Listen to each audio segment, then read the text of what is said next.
E aí, suave? Hoje iremos falar do anime do moleque que queria subir até o topo da escola de delinquentes, mas é surpreendido quando chega lá. Bom, sem mais enrolações, vamos para o vídeo. O episódio começa com um cara equilibrando-se em uma corda bamba. Ele está prestes a cair e o clima é tenso. A animação é feita toda preta e branca, porém entrega um visual interessante com boa qualidade. Ele mantém o foco, pois um passo em falso só e adeus. Em outras palavras, vai de F. De repente, surge um vento forte que balança a corda e ele começa a ter flashbacks da vida. Algumas garotas o chamavam de encrenqueiro por ser briguento. Ele era um cara difícil de lidar, tanto que ninguém queria se envolver com ele. Sozinho no mundo, sem ninguém para apoiá-lo, a vida não era fácil. Para piorar, as pessoas o julgavam pela sua aparência. Um dia alguém chegou a dizer que ele deveria pintar o cabelo de preto, como se a aparência dele fosse um problema. Falavam mal de seu cabelo, de seus olhos. Tudo nele parecia incomodar os outros, mas ele já estava acostumado. Então em um instante, ele perde o equilíbrio e cai. O dia amanhece e lá está ele, deitado no chão, acordando com aquela indisposição matinal comum. Logo, a cena muda para mostrar uma cidade cheia de vida, crianças correndo e uma senhora fazendo compras. Um homem varrendo calçadas sujas. Em meio a tudo isso, o protagonista surge andando pela rua, com uma postura confiante. Ele só respeita quem é forte. Palavras do protagonista, não minhas. A história então corta para uma garota sendo abordada por um grupo de marginais. Um deles tenta forçá-la a sair com ele, mas ela, com sua personalidade forte, claramente não está interessada. A situação fica tensa quando ele segura pelo braço, machucando-a.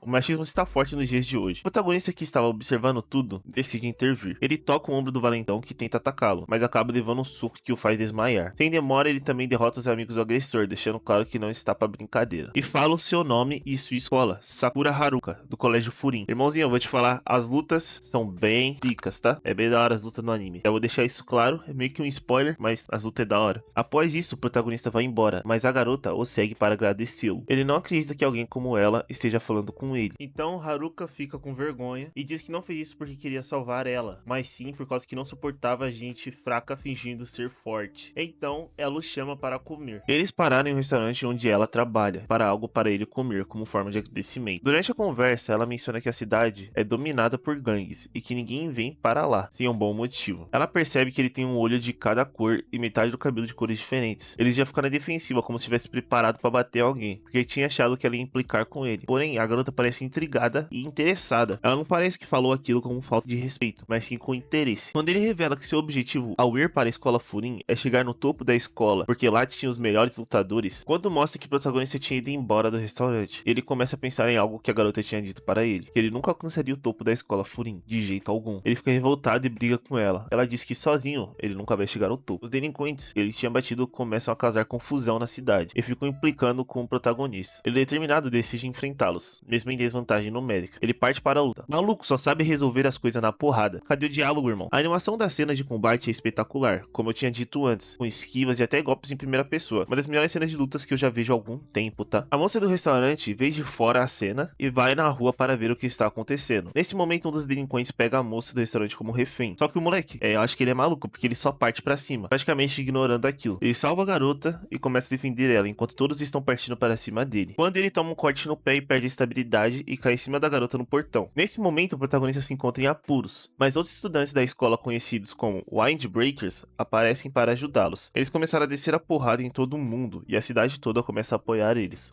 O protagonista fica espantado. A garota explica que eles mudaram a cidade há 2 anos atrás, trazendo paz para a cidade, já que as autoridades são praticamente inexistentes. Esses novos aliados demonstram suas habilidades, virando o jogo contra os delinquentes. Todos saem para aplaudir eles, que são conhecidos como os Bofurin, os defensores da cidade. Quando o protagonista fica reclamando igual uma criança mimada, a Kotoha tenta fazer ele enxergar que talvez precise de ajuda para atingir seus objetivos. Ele percebe que não está sozinho e que às vezes unir forças pode ser necessário, indo para cima de um dos delinquentes e o chutando na cara, o fazendo perceber que não vai ser mais um delinquente, e sim o herói da cidade. Episódio 2. O episódio já começa com Haruka chegando na cafeteria Tatibana, com uma cara de que não consegue cagar, mas queria muito, porque ele teve que ajudar uma senhora que se recusava a andar sozinha. Pra piorar, ela ainda pediu para ele carregá-la. O protagonista fica xingando a velhinha, só que quando ela agradece, ele fica todo sem jeitinho, parecendo uma menininha. A dona do café, Kotoha, resolve fazer então um lanche especial pro Haruka, e ainda dá uma zoada básica nele, né? Ela manda: tá todo animado para a cerimônia, hein? O Haruka fica com aquela cara de quem tá odiando tudo.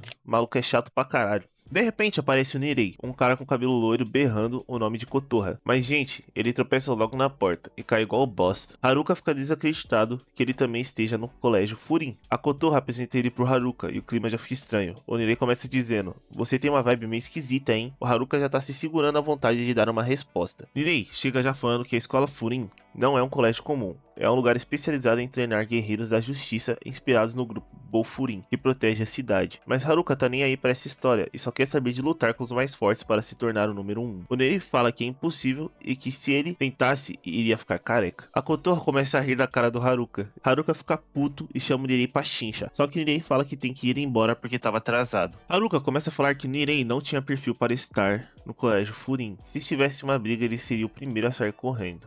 Então Kotoha, ao escutar isso, fala para ele que está julgando o Nirei sem nem saber, ou falar com ele. Falou para ele olhar em outro ângulo, e talvez assim entenda Nirei. No final da reflexão, o moleque ainda pergunta se o Nirei é bom de briga. Ignorou basicamente a reflexão, só se importa com a briga.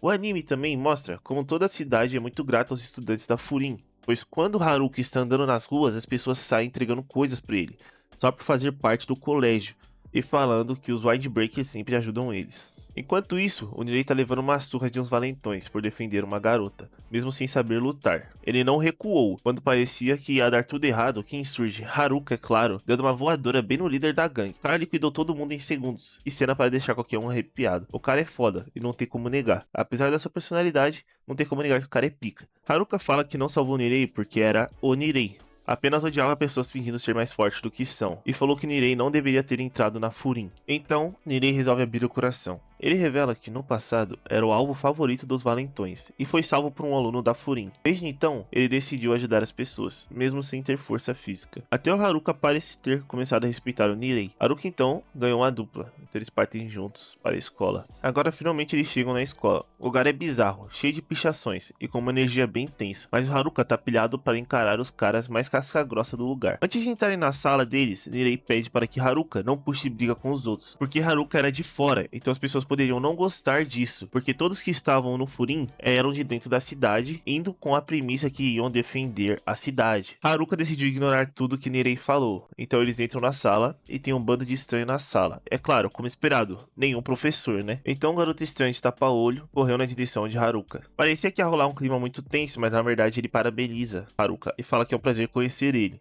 Ele falou que sabia quem era o Haruka pelos acontecimentos do dia passado, que ele tinha defendido a cidade sozinho. Aí os outros garotos da escola montam nele, né, e ficam perguntando, parabenizando ele e perguntando por que ele tinha ido para aquela cidade. Aí nosso protagonista simplesmente falou, para chegar no topo. Então todos simplesmente param e a atividade já começa a rolar. Aí surge o cara mais sinistro da escola, o Kaotaro, que desafia o Haruka aí na hora. Aí o Haruka fala: "Aí você tá demonstrando a essência." Na luta, o protagonista Sakura se depara com Sugishita, que desde o fundamental frequenta o lugar e é reconhecido como o mais forte por todos. Graças ao seu talento, ele conquistou o título de Bofurem antes mesmo de entrar no ensino médio. Além disso, Sugishita é leal a quem está no topo do Bofurem, o defende com uma admiração quase obsessiva, como um verdadeiro fanático. Qualquer sugestão de que alguém possa tomar o lugar do líder é vista como uma afronta para Sugishita, e isso aumenta ainda mais a tensão no confronto com Sakura, porque ele sempre tenta ir atrás do topo. Um dos alunos tenta intervir, dizendo que é melhor resolver a situação antes que o forasteiro acabe morto, mas Sugishita não cede. No meio da briga, Sugishita tenta acertar um soco em Sakura, mas Sakura, com reflexos incríveis, desvia e contra-ataca com um chute direto no rosto do adversário. Vai tomando, vai tomando. Isso deixa todos em choque. Enquanto a luta esquenta, Sakura provoca Sugishita, dizendo que ele não pensa por si mesmo, já que vive idolatrando outro homem. Ele declara que jamais perderá para alguém assim. O bicho provoca também, rapaz. Porém, antes de Nui, uma voz no sistema de som da escola interrompe o embate. É Hajime, o representante da Furin, que surge para apaziguar a situação. Ele faz um discurso motivacional pedindo para os alunos aproveitarem a vida e pelo menos no primeiro dia não brigarem. Mesmo sem estar presente fisicamente, Hajime impõe um respeito absoluto entre os estudantes. Isso deixa Sakura intrigado, e ele se pergunta se esse respeito é conquistado apenas com força ou com algo a mais. Após a fala de Hajime, Sugishita oferece a mão para fazer as pazes. Apesar de relutante, Sakura aceita. Mesmo achando estranho ele fazer isso com alguém que ele acabou de enfrentar. Embora a trégua tenha acontecido, ambos continuam se olhando com rivalidade. Os outros alunos animados parabenizam Sakura por ter enfrentado Sugishita de igual para igual, algo que ninguém havia feito antes. Aos poucos ele percebe que suas interações com os outros começaram a se tornar mais intensas e significativas. Sakura vê Hiragi e fala para os outros que conhecia ele, então começa a falar que eles salvaram a atendente Kotoha, quando Hiragi pega ele e fala para Sakura ficar quieto, e não falar que a atendente Kotoha estava envolvida. Nirei explica para Sakura que Hiragi era um dos 4 reis celestiais do Bofurin, e Furin tem o líder no topo e abaixo dele tem mais 4 reis celestiais que comandam as classes. Mais tarde, Sakura se junta ao grupo para limpar pichações feitas por delinquentes na cidade. Apesar de achar a tarefa chata, ele começa a entender melhor o propósito de ser parte da Bofurin, aprendendo que proteger a cidade envolve mais do que apenas lutas, mas sim cuidar e limpar dela para tudo ficar em ordem. Nesse meio tempo, eles se deparam com um membro da Bofurin sendo perseguido por integrantes do temido grupo rival, Shishi Toren. Sakura e Hiragi conseguem salvar o garoto, mas logo se deparam com Jo Togami, o segundo em comando da gangue rival. Sakura e Sugishita salvaram o garoto, porém foi no território do Shishi Toren, que é depois do outro lado da ponte. Togami então demonstra ser impiedoso ao punir um dos seus próprios homens por considerá-lo fraco. Isso impressiona Sakura, que vê em Togami um adversário digno, alguém perigoso e poderoso, e como ele admira. Togami, no entanto, prefere evitar um confronto direto naquele momento, mas antes de ir embora, ele dá a Sakura o apelido de Reverse, por conta do contraste de seus olhos e cabelos. Hiragi fala que Togami preza muito pelo território, então não deixaria algo como aquilo passar impune. De volta à escola, Sakura é apresentado ao líder principal da Bofurin, cuja personalidade infantil surpreende a todos. Apesar